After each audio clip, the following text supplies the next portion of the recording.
সংক্ষিপ্ত দুটি কথা। আমি সর্বপ্রথম অন্তর্বর্তীকালীন সরকারকে একটি ঐতিহাসিক সিদ্ধান্ত গ্রহণ করবার জন্য ধন্যবাদ জানাই।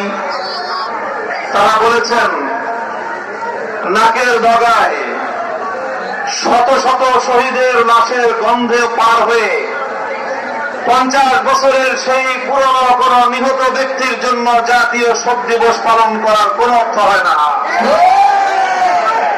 এজন্য 15ই আগস্ট শোক দিবস বাতিল ঘোষণা করে একটি ঐতিহাসিক সিদ্ধান্ত গ্রহণ করেছে। এজন্য আমি অন্তর্বর্তীকালীন সরকারকে ধন্যবাদ জানাই। আরেকটি বিষয় আমি দেশবাসীকে সতর্ক করতে চাই, হেফাজতে ইসলামের নেতা কর্মীদেরকে সতর্ক করতে চাই।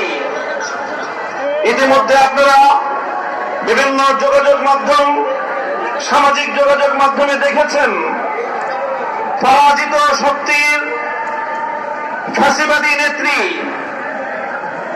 জালিম শাহী শেখ হাসিনা নরেন্দ্র মোদীর ঘরে বসে বাংলাদেশের অভ্যন্তরে 15ই আগস্টকে কেন্দ্র করে বিশৃঙ্খলা সৃষ্টি করবার জন্য তিনি উস্কানি দিচ্ছেন।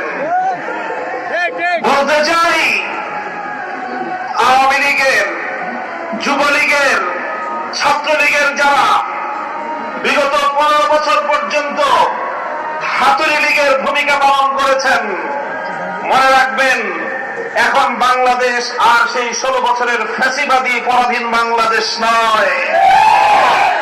এই বাংলাদেশ আর স্বাধীন বাংলাদেশ।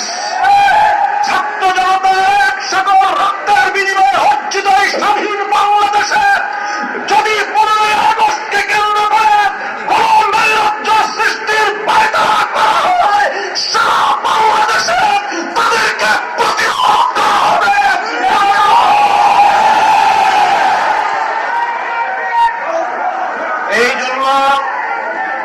এই জন্য আমরা বৈষম্য বিরোধী ছাত্র আন্দোলনের নেতৃবৃন্দ, অন্তর্বর্তীকালীন সরকারের দায়িত্বশীলদের পাশাপাশি হেফাজতে ইসলামের নেতা কর্মীদেরকে আমি আহ্বান জানাতে চাই, আগামীকাল 15ই আগস্ট, 16ই আগস্ট এবং গোটা আগস্ট মাস জুড়ে আমাদেরকে সতর্ক থাকতে হবে। কারণ মনে রাখবেন, আওয়ামী লীগের রাজনীতি হল প্রতিহিংসার রাজনীতি।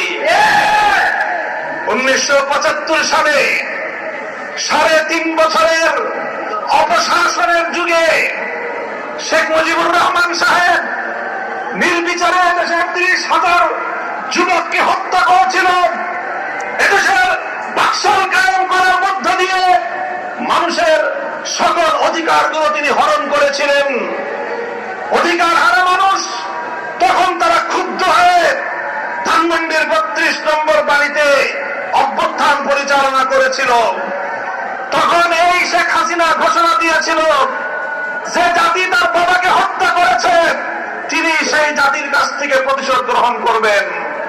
বিগত 45 বছর ধরে শেখ হাসিনা প্রতিশোধের রাজনীতি করেছেন, প্রতিশোধ নিয়েছেন আমার বাংলার তাওহীদি জনতার বিরুদ্ধে, প্রতিশোধ নিয়েছেন বাংলার স্বাধীনতাকামী মুক্তিকামী জনতার বিরুদ্ধে, প্রতিশোধ নিয়েছেন বাংলাদেশের ছাত্র জনতার বিরুদ্ধে, প্রতিশোধ নিয়েছেন এদেশের হেফাজতে ইসলামের লক্ষ লক্ষ নিরপরাধ মানুষের বিরুদ্ধে।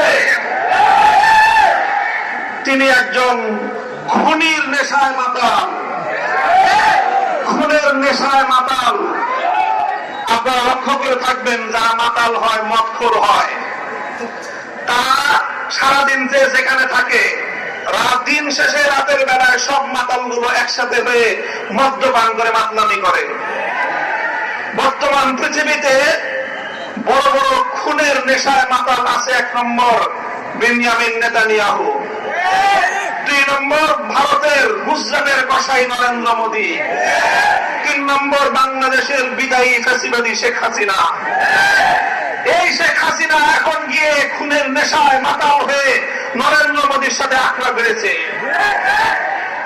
যদি সেখান থেকে বসে বাংলাদেশের স্বাধীনতার উপর হস্তক্ষেপ করার চেষ্টা করা হয়, তাহলে বাংলাদেশের মাটিতে ভারতীয় দূতাবাস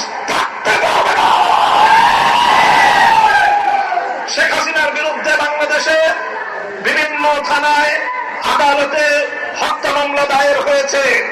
আমি আহ্বান জানাতে চাই, খুনি হাসিনাকে ধরে এনে বিচারের কাঠগড়ায় দাঁড় করাতে হবে।